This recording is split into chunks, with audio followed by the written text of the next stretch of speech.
our classes now, we're not looking so much as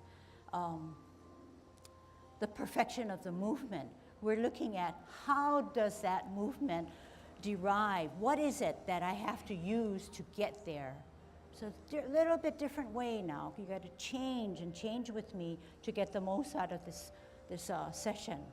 So you're saying, what am I using? What principle? Shifting of weight, thinking through, counterbalancing, swiveling on my axle, et cetera, okay? So with that strong focus now, I'm going to dig into Yang 16, not for the sequence, but showing how if you understand the principle, you can do any form, okay? All right. Right away at commencing form, like the other forms you already know, we are centered. We first drop our shoulders, and with that, our chest is concave. I'm going to bring this in. Our butt is tucked under. Our tongue is on our palate. We're thinking good thoughts, and we're almost like a marionette where we dropped our shoulders, but our head is dangled by that cable to keep our vertical dantian points all lined up correctly. We're at 50-50. We're going to shift the weight 60-70 to the right, 80, 90, 100 off the ground, 10, 20, 30, 40, 50.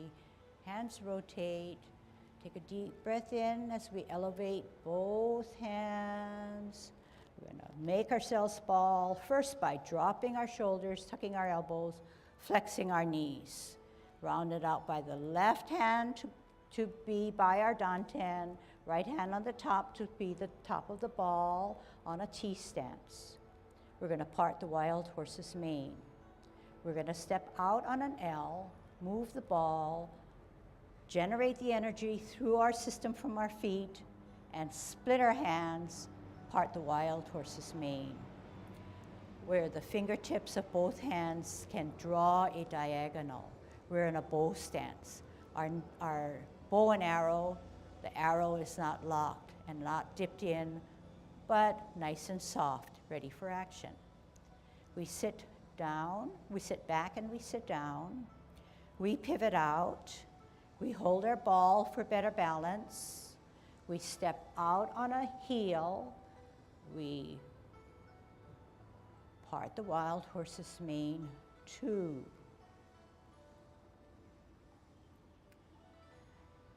We take a half step. What does a half step mean? From our back foot, we go to our toe and we hold our ball for better balance. Okay, and you're not supposed to know the 16 yet, okay? You're going to shift your weight to the back foot as you spin your ball, rock the right foot to its toe, bring it out, straighten the heel, and you're in a white crane position, okay?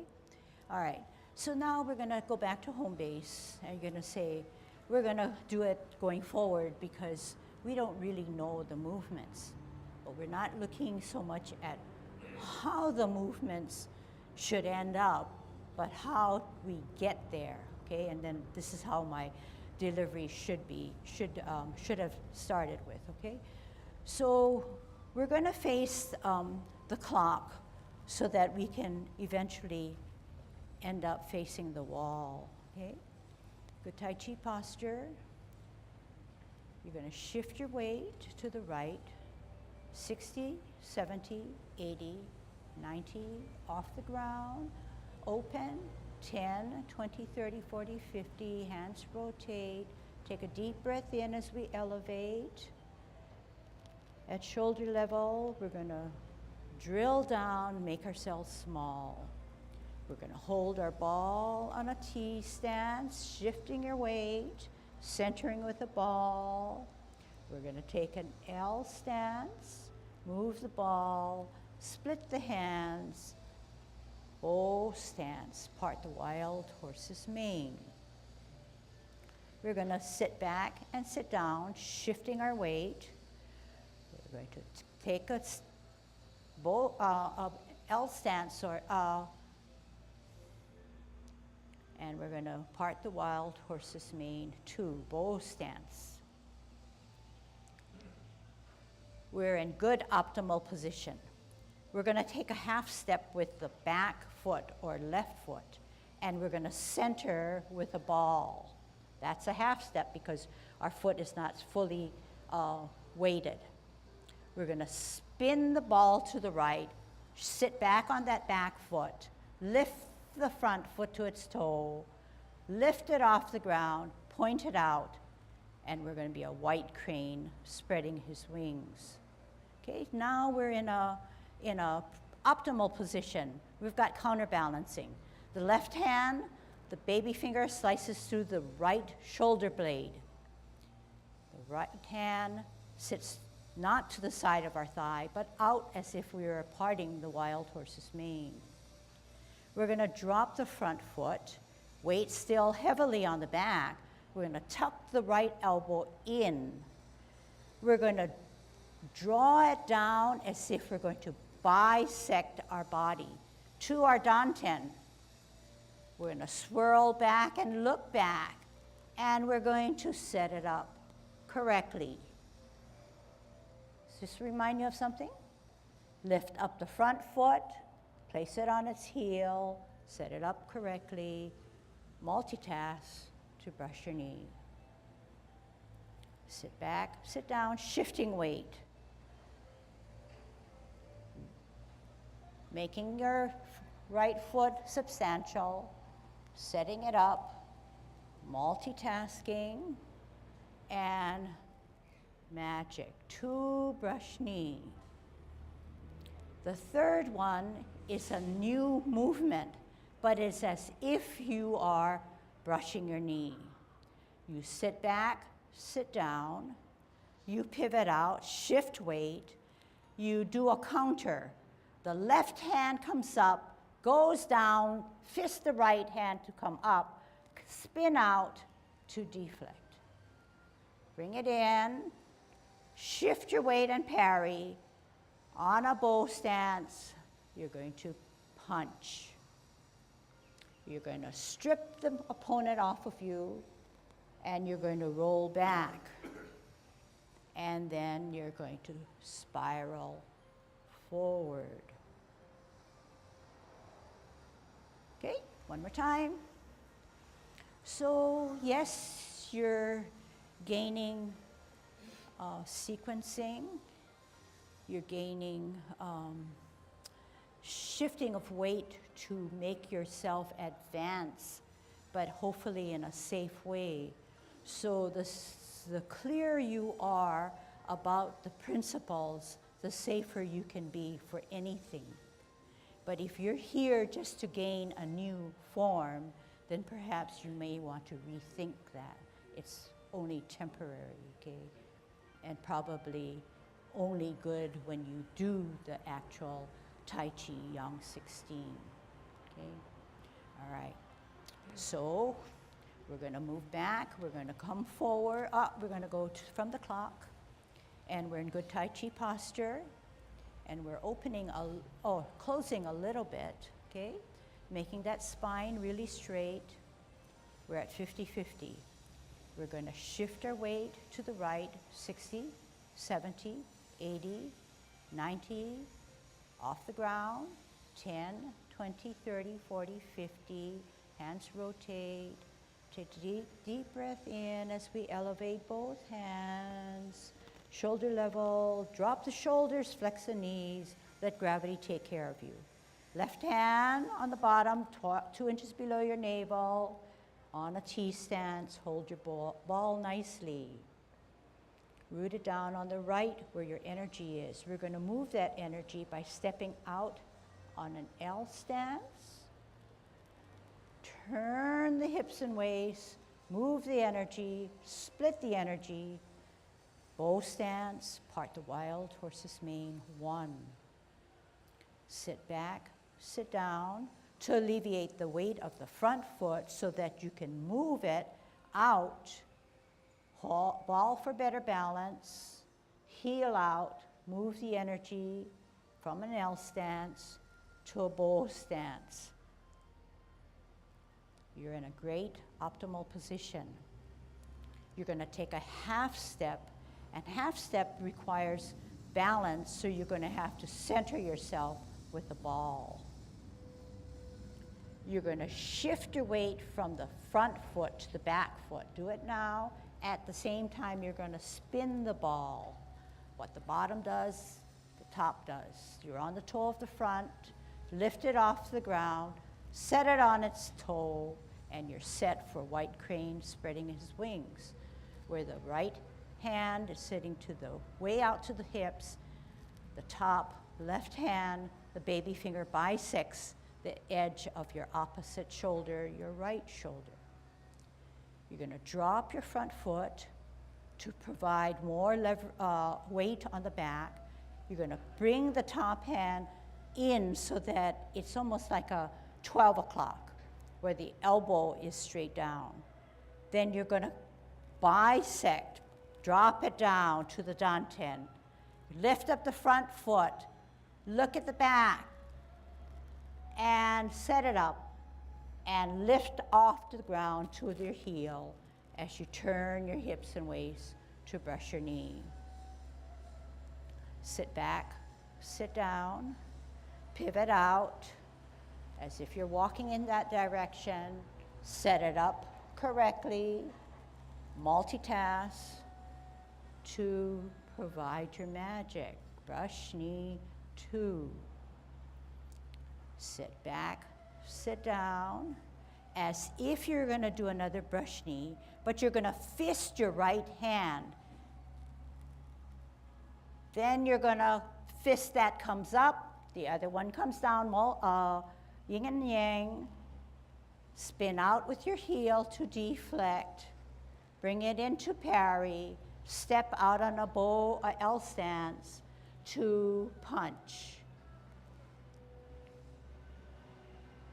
You're going to strip the guy away, open that fist, roll back and sit down, turn the palms out to spiral forward.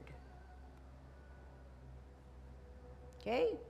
From here now, I'm going to take you along a little bit more, but I want you to listen carefully so you can do what I want you to do. You're in a bow stance. Forget about your hands for now, okay? You're in a bow stance. I want you to turn towards the field and give me the same bow stance. Okay? Do it now. Left foot forward, right foot 45, and you were pushing out. All right? What we're going to do is something very different. We're going to slightly sit back, but pivot our back or right foot, then pivot our front foot, shift our weight, make a hook, and tee, and come out as a single whip. Wow. Okay, so go back to your regular position. So we said that our premise is, how do we get to movements? Or we can get to movements in a better way if we employ or implement our principles. So we were here, and we want to pivot our back foot. We're in a good optimal position, safe right now. We want to alleviate some weight of our back foot so we can pivot, shift our weight, and come up and come out and do a single whip.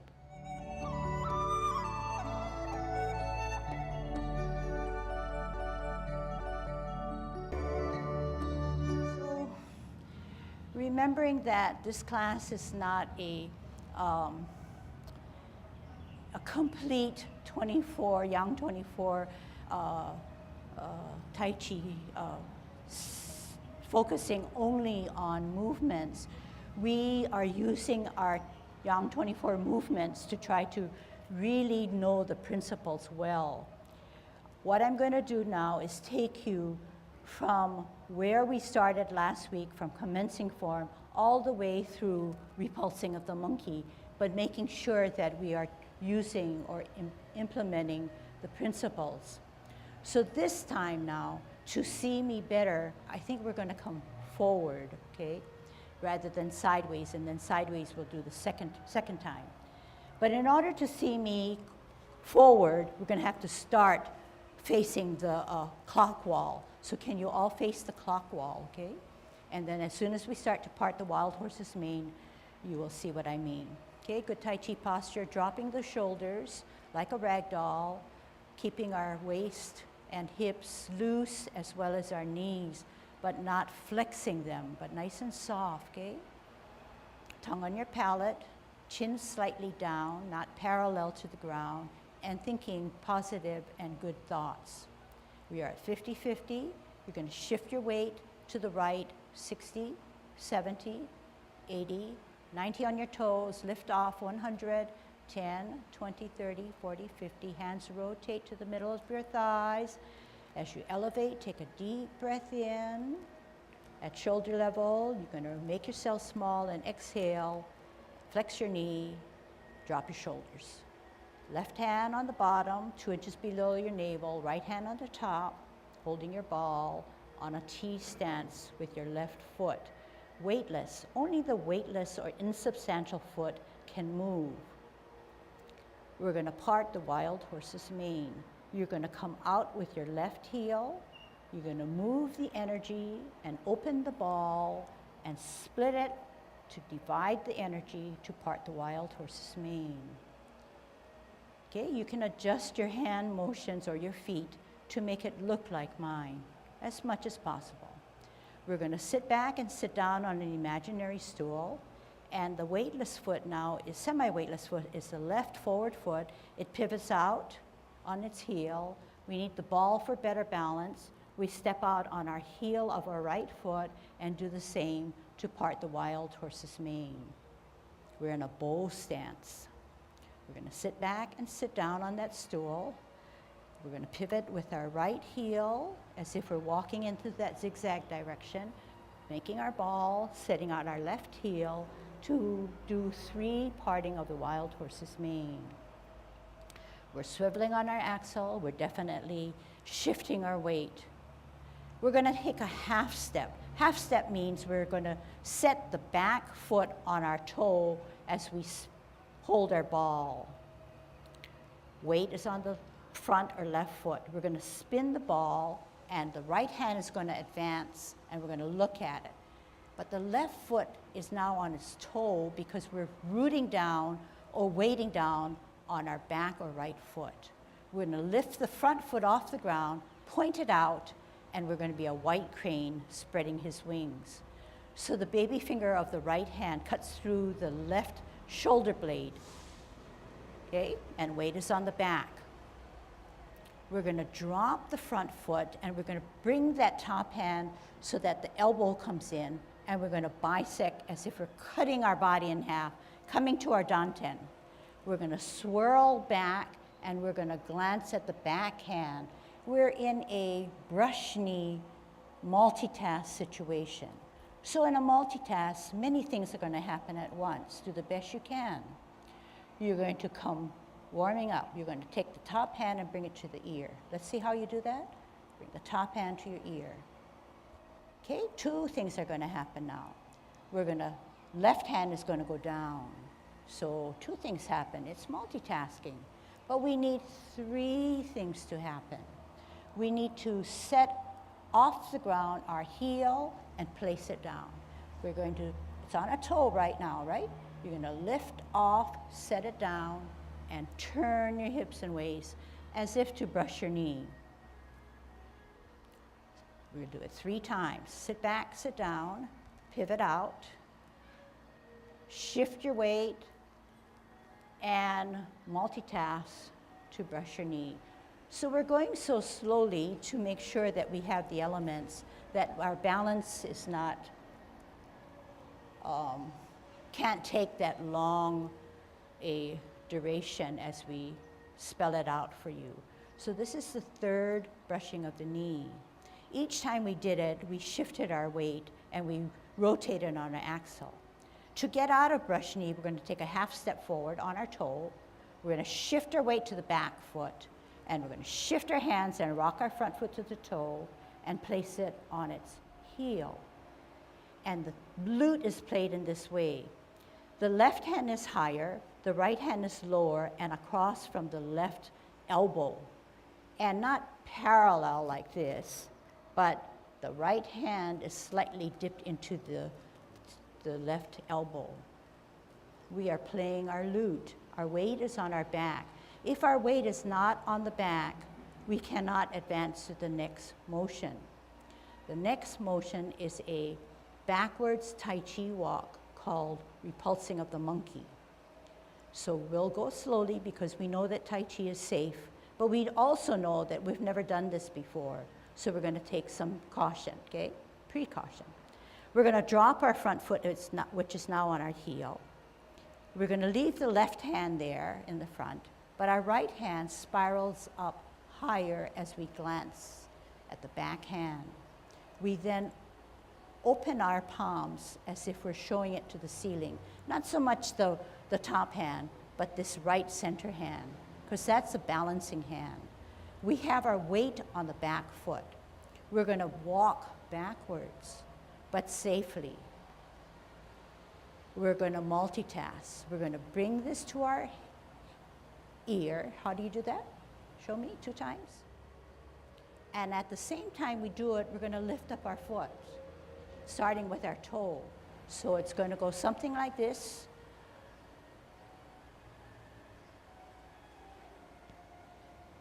And then meet in the middle and repulse the monkey. We have 4 times to do it, so don't worry. Now we look at our left hand.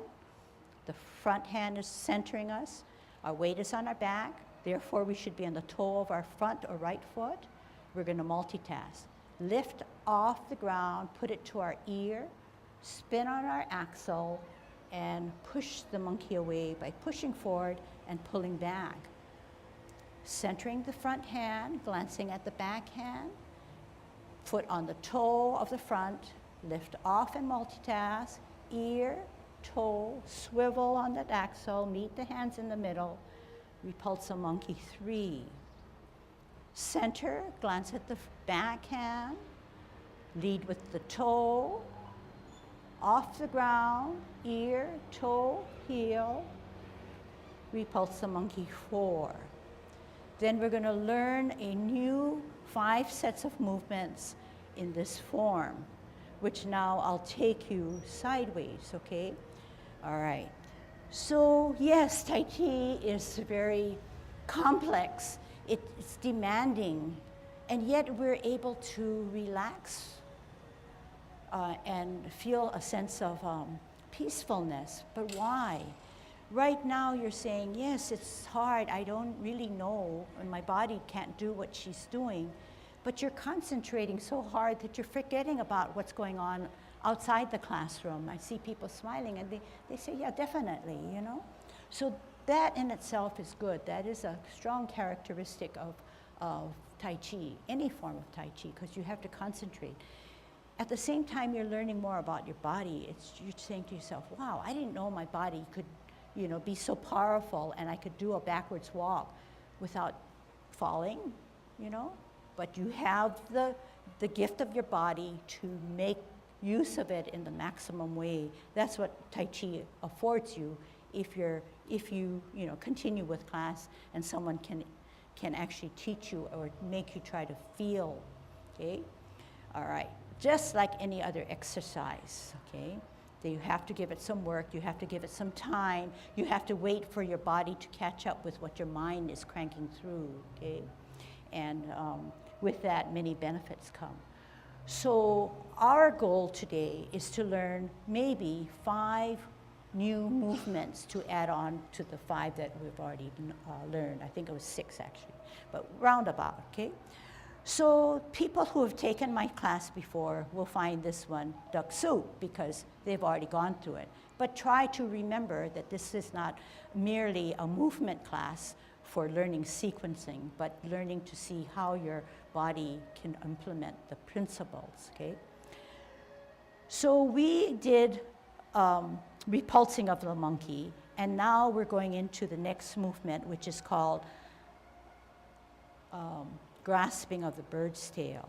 When you grasp the bird's tail, you start with a ball on a T stance, and you come out on an L stance, and you ward off your opponent, since Tai Chi is based on martial arts. You push your opponent away using your forearm. Then you turn your hips and waist, the power of the hips and waist. You reposition your hands, stagger them palm to palm, and you sit back on your imaginary stool, and you turn your hips and waist to look back, because you're actually pulling down your opponent, but we say that we're grasping the bird's tail. At this point, you contact, you touch, both hands are being touched, or both wrists are being touched, or a hand to the wrist. You come to the center of your body, and you separate the energy, and you roll back, and you sit down on that stool, and then you spiral up and push him away one more time. What we do on one side, we have to do on the other side. That's Tai Chi. Sit back, sit down, pivot the left foot on its heel, root down, ground down on the left to make a T by holding your ball. We're going to move our hips and waist as we step out with our right heel, and we're going to forearm our opponent. Push him away, but think through it, not powerfully push him away, but the power of the mind. You're going to turn your hips and waist to the right. You're going to reposition your hands, staggered palm to palm. You're in a bow stance. You're going to move the hands through your core, come to your heel of your front foot, turn at the hips and waist as if to grasp the bird's tail. Contact, put the left hand to your right wrist, turn your hips and waist. When you get to the middle of your body, push the energy out, separate the energy, and sit back and sit down. And then spiral up and push forward.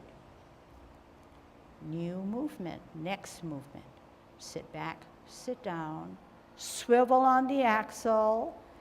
You're at this position. The left hand is pointing to a 12 o'clock. The right hand is 2 inches below your navel, as if it's holding a cup. The palms are up. We want to get out to the 9 o'clock position. How are we going to do that? We're going to pivot on our left heel to get to 9 o'clock. And then two things happen. We're going to flip our hands and close our feet to move us into a 12 o'clock position. We're using the power of our mind through our hips and waist. Going to move to the 3 o'clock position. Two things happen. You're going to flip, ooh, I did something wrong. Flip the hand, open the feet. 12 o'clock stem cup. 9 o'clock, two things happen. Flip the hands, close the feet. 12 o'clock, you have a stem of your right hand and a cup on the left. Moving into the 3 o'clocks by using your hips and waist, flip the hands, open the feet. 12 o'clock, you have a stem of your left and a cup of your right. 9 o'clock, two things happen. Flip the hand, close the feet. 12 o'clock, stem cup. 9 o'clock, hook the backhand. The 4 fingers surround your thumb, and there's a bend in this elbow. The left hand sweeps across your face. Turn the wrist out, step out, push out. This is called single whip. Can I look? Okay. Now ask yourself, are your vertical dantian points lined up? And is your left foot in another block from the back foot? Okay? They should not be in the same block or on the same line. Okay, looks good from here. Okay, looks good from here. Go back to your home. Take your hands down, go back to your your original spot. All right. So we said that everything is going to take time and everything looks pretty good, even though it's been only a few minutes. So I'm going to show you what you sort of look like, okay? We said that part of our principle is that we have to ground ourselves on one side to allow the weightless foot to be the moving foot. And we have to swivel on our axle. When we swivel on our axle, our hips and waist help us, okay? Although it seems really, really nice and pretty that Tai Chi has a lot of hands that are creating spirals and flowers, that's because the hips and the waist and the mind is powering the hands. All movements in Tai Chi are core related. What a better way to exercise. We don't want to just use our hands. You know, it's not Tai Chi, but everything is generated through thinking through and then making your hips and waist work for you. So with that, I know you can't see in my mind, but you can see what I mean in I would. What I'm going to demonstrate now, that our core is being used. So I'm rooting down, I come out to the side, I ward off. And I know that I'm in the most optimal position because I have vertical danten points that are lined up. If I did not know that and I didn't care anything about Tai Chi principles, I would say, here, push you away. I'm going to be falling down because I'm not vertically lined up. I'm not in the best, safest position. So we say, we're smart, so we know we're going to line up our vertical danten points and only push him at a certain distance and not be a prey to our opponent. Then we're going to say, we're going to grasp the bird's tail or grab him and drag him down. We use the power of our hips and waist, use our core and our mind to set it up and drag him down. The power of the energy that you have on that back foot and the power of the mind. We contact. We know that our center of the body is the strongest. So we push him from the center. We separate our energy. We roll back and push him down. Get him again, and finally push him out. What we do on the other side is the same thing. Because Tai Chi is synchronized, I shifted my weight. My weightless foot is ready to go and move. I step out, I push him away, keeping my vertical danten points straight. I turn my hips and waist, reposition my hands, and I don't just come down this way and this way.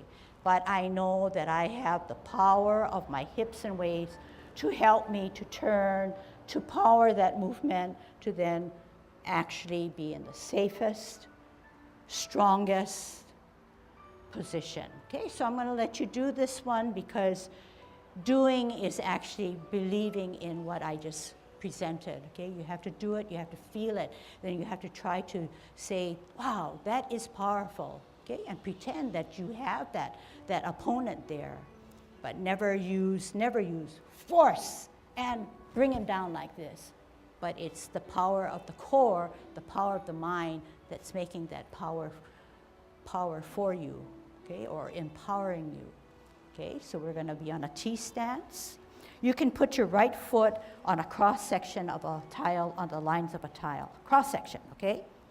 The left foot, you put it on the bisecting line, okay? That's a T stance. But you can take this T stance and don't stand on the line, but the orientation is like this, okay? Left hand on the bottom, 2 inches below your navel. Right hand at chest level. Bring your arms in as if to hold it, not palm to palm.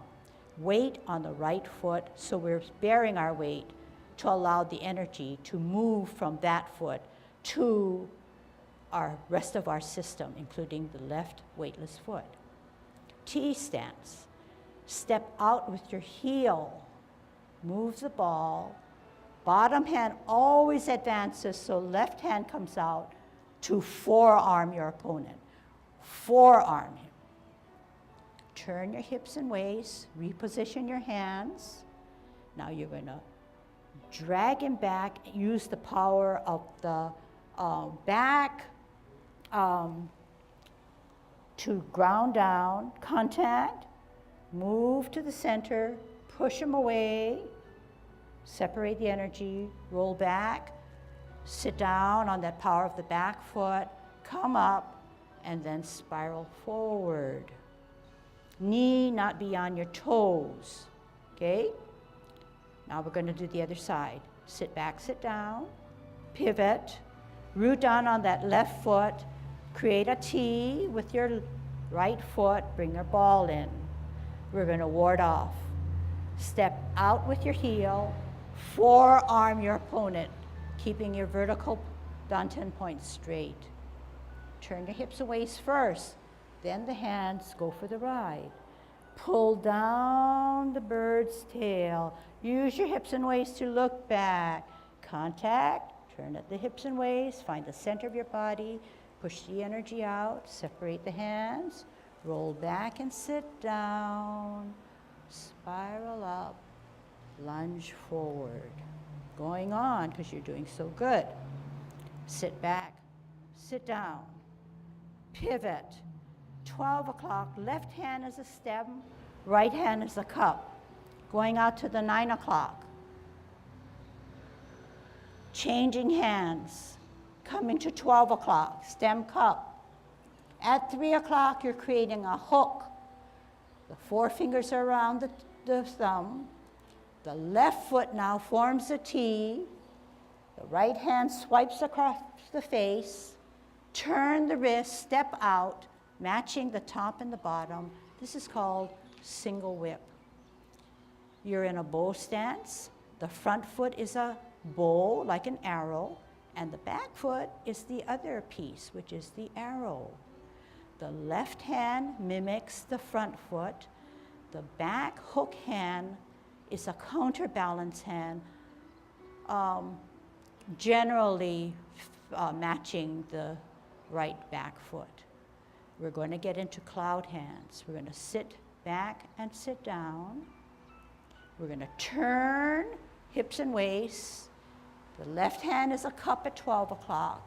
We're going to go out to the 3 o'clock, and this is cloud hands. Make your hands like mine. The weight is on the left foot. We're going to move to the 9 o'clock, being floating clouds. Middle, use your hips and waist. 10, 11, 10, 9 o'clock, two things happen. Flip the hands, close the feet. 12 o'clock, stem cup. Turn your hips and waist. 3 o'clock, two things happen. Flip the hands, open the feet. They are simultaneous motions, but because we're learning, I'm giving you a little split second to do two things. Using your hips and waist, one more time, open. 12 o'clock, stem cup. 9 o'clock, flip the hands, close the feet. Now we need to get out of cloud hands. That's 12 o'clock. We're going to go out to the 3 o'clock, hook the hand. Turn our foot to a T stance. Left hand across the face. We're going to match what we do on the top to the bottom. Step out with the heel. Turn the wrist, push out. Okay, stay there. Okay, good, really good. A lot of good single whips, okay? Relax, go back home. We're going to learn something beyond that now, okay? The next step we're going to learn is high pat on the horse. So there are at least 2 or 3 movements in Yang style Tai Chi where there's a horse, and we're going to either go up the horse's mane, or we're going to pat his mane, okay? So this one's called high pat on the horse. When you pat your horse, after single whip, you're going to take a half step. You're going to sit back, and you notice that when I sit back, the bottom dictates the top. Say that again, watch that again. This is single whip. When I take a half step and I put my weight on the back, my body just does what it needs to do, which is weight it down, weightless foot, and I get the most out of my motion by turning my hands and rooting down even more. Weightless foot, so you know that weightless foot has to do the next motion. It has to lift off, and it has to pat the horse going up his mane. It's kind of fancy.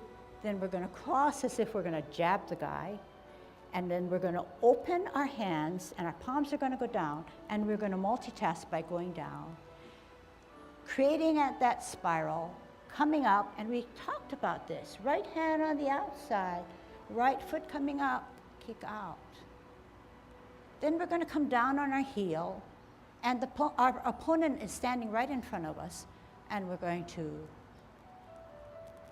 bonk his ears. Okay, the ears are not here. Nobody has a face like that. So we picture a face, and we come here, and it's not power, so I don't have my fist gripped really hard, but softly, and I'm going to bonk him. Look at him as we bonk him.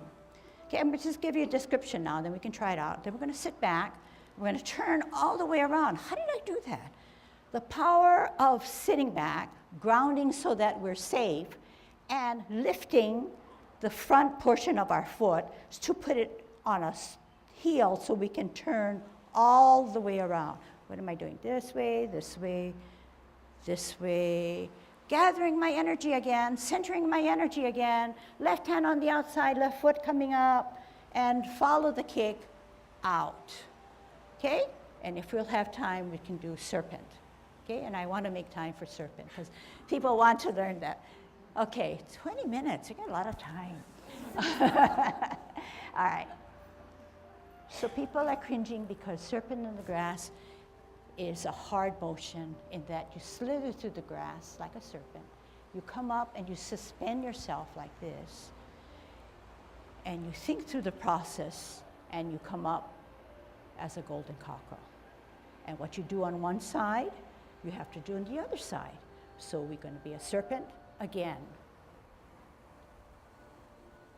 And the extension of the hands and how the feet move help us with better balance. Okay, so creating that spiral, pushing down. I thought I was going to fall, but I said, hey, I can't fall in front of my students. I've got to concentrate, and I've got to use the stuff that I've been teaching. Creating the spirals up higher, concentrating hard, and bringing it up. Okay, and it works. It doesn't work all the time. It's never guaranteed, but we can empower ourselves through our mind and through the use of our body. All right, we said that we would try high pat on the horse. You won't see my hands coming forward, but it's a better view to come forward. Okay? Double punch. All right. We have just finished cloud hands, and we're now in a single whip. So 2 feet on 2 different lines, parallel. Drag the right foot back, 45-degree it. Don't give us a wide span, and don't give me a small span. And then just move in this way and say, oh, it's pretty comfortable, or I think I better bring my forward foot back a little bit. But you don't want to be too tight in, okay? Just comfortable, so then you can test it by just shifting back and forth. You're in a single whip. Can you be like me? Okay, taking off now. Half step on our toe, sit back on that back foot, energy all in the back, while the left foot rises to its toe, multitasking. Lift off the ground, bring it to the ear, pat your horse in front of you. Got it? Cross at the wrist. Left hand, you can see the palm because you're jabbing that guy, but crossing at the wrist. We're going to step out with our left heel, and both palms are going to go down to gather energy. Step out with our left heel, gather the energy, bring it closer to our danten, right hand on the outside, right foot coming up, kick out, right. In, drop gently on your right heel, tuck the elbows and arms in, turn them around, bonk the guy's ears. Sit back, sit down. Use that right heeled foot to pivot all the way around. Drop your hands down, gather the energy, left hand on the outside, left foot coming up, and kick out left in serpent. Okay? Got it?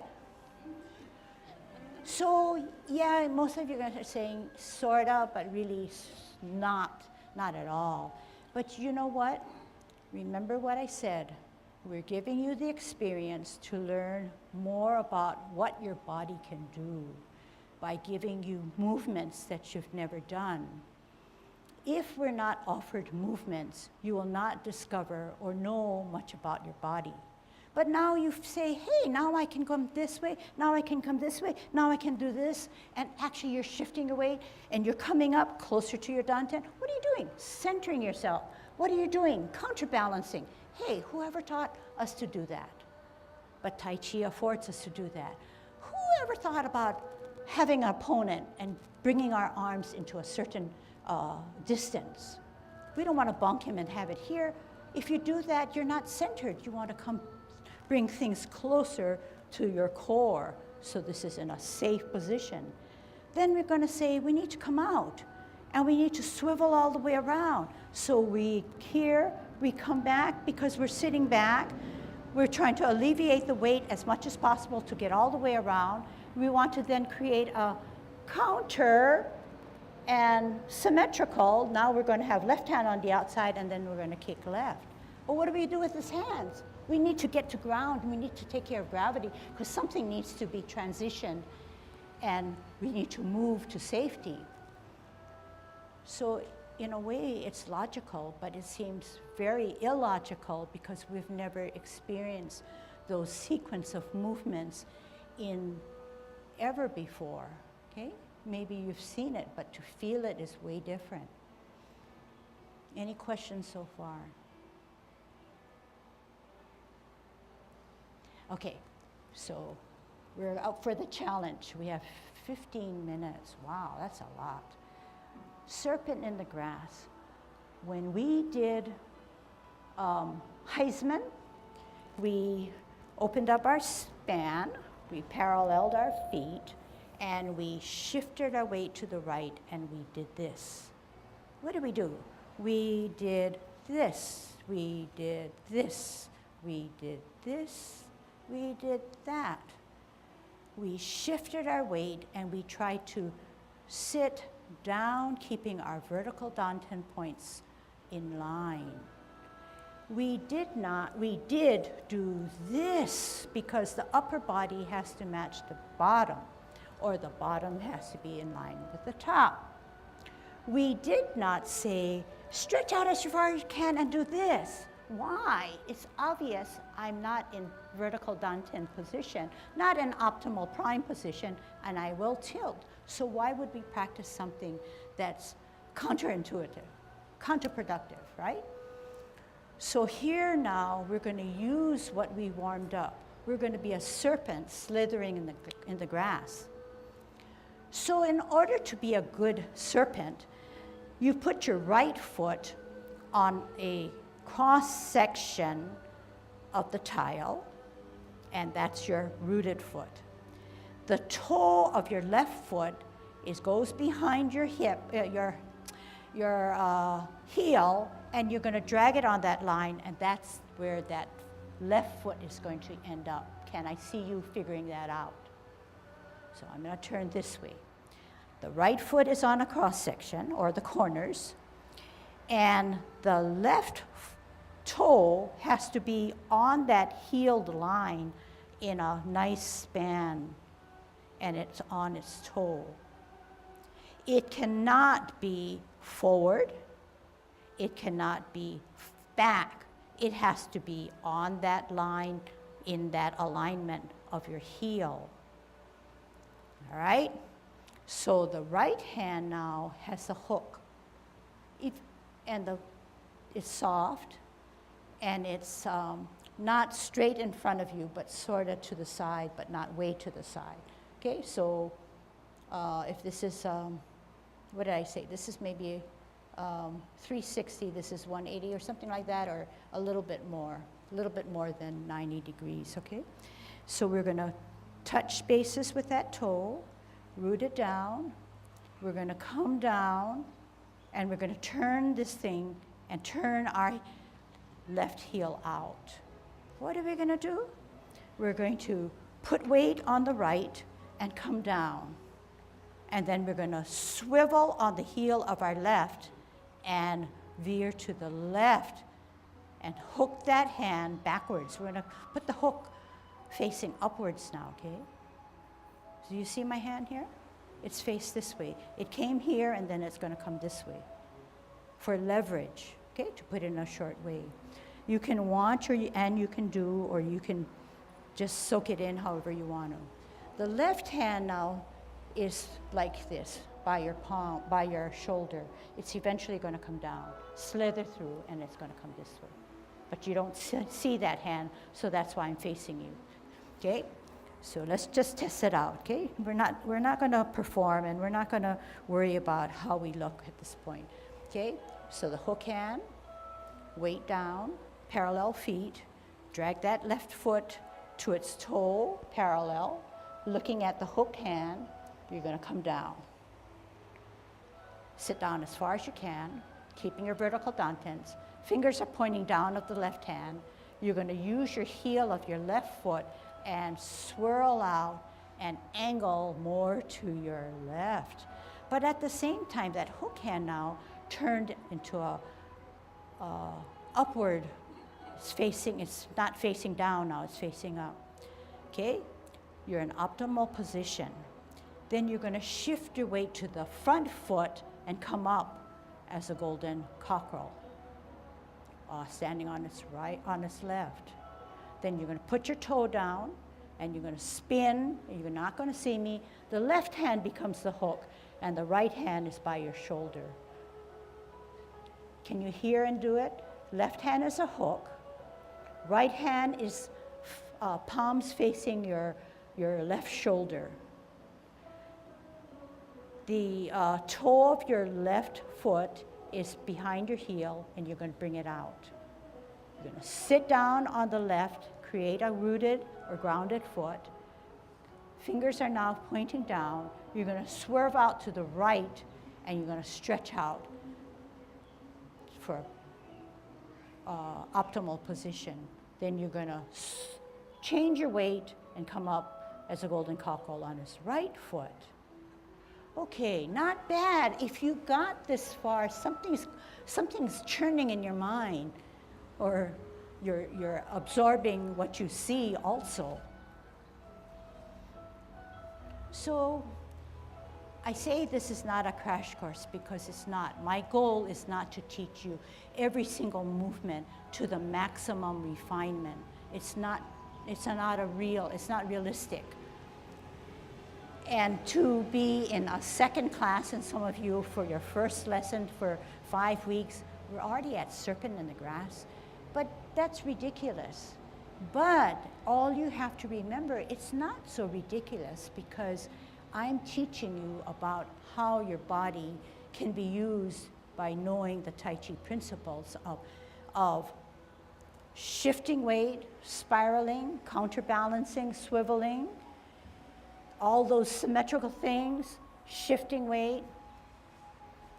So I must do it correctly. So grounding down, coming out, weightless foot, can move, pivoting out, top and bottom, doing the same thing, making the best use of our bodies, top and bottom, optimal position, even though if you may feel like it's not ever been done in your repertoire, shifting your weight, spiraling up, spiraling down, golden cockerel, and more and more and more and more, okay? Just to give you an idea of what we're trying to do in Tai Chi, no matter what movement you're doing, you're trying to get yourself into a favorable body position as it relates to gravity, very stable. And in Tai Chi, they refer to this maybe as substantial. You're basically, particularly in the most extreme form, everything is on one side. This is substantial, but very favorable, right? All I have to do is just keep my leg pretty stiff and keep my posture straight, and I have a advantageous position for stability. And so each of the forms that you go up into, there is a relative degree of stability.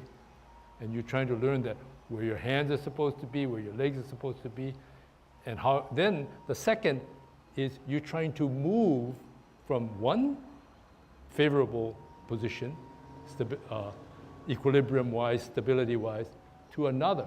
But the tricks that you're trying to learn is posture, learning staying vertical, both to keep you from falling over to one side, and then rotational movement to help you. You know, you have a skater, or maybe you look at I don't know, maybe for the guys that used to be boys, and the girls, unfortunately, they have to use jacks, but we used tops, right? As soon as you got the top going at top speed, it's very stable, rotational. And as the thing peters out, same thing with the jacks, you know. And it goes for a bit, and then it starts wobbling. So what you're trying to do is take advantage of rotation. And by the same token, as you're shifting weight besides rotation, you are shifting very vertical Tai Chi posture, and then you're trying to move in a linear fashion, switching from substantial here to relative substantial. Both step is 70-30, not fully like this, okay? And that's basically what you're trying to do. If you sort of think about, hey, I'm moving from this point to this point, I'm standing in sort of goofy positions for now, but look into them and say, hey, when I get into those positions, I can hold the posture with a minimum amount of effort, and it's very stable. And then when I move in a Tai Chi fashion, I'm not out of balance. I'm using strategies to move.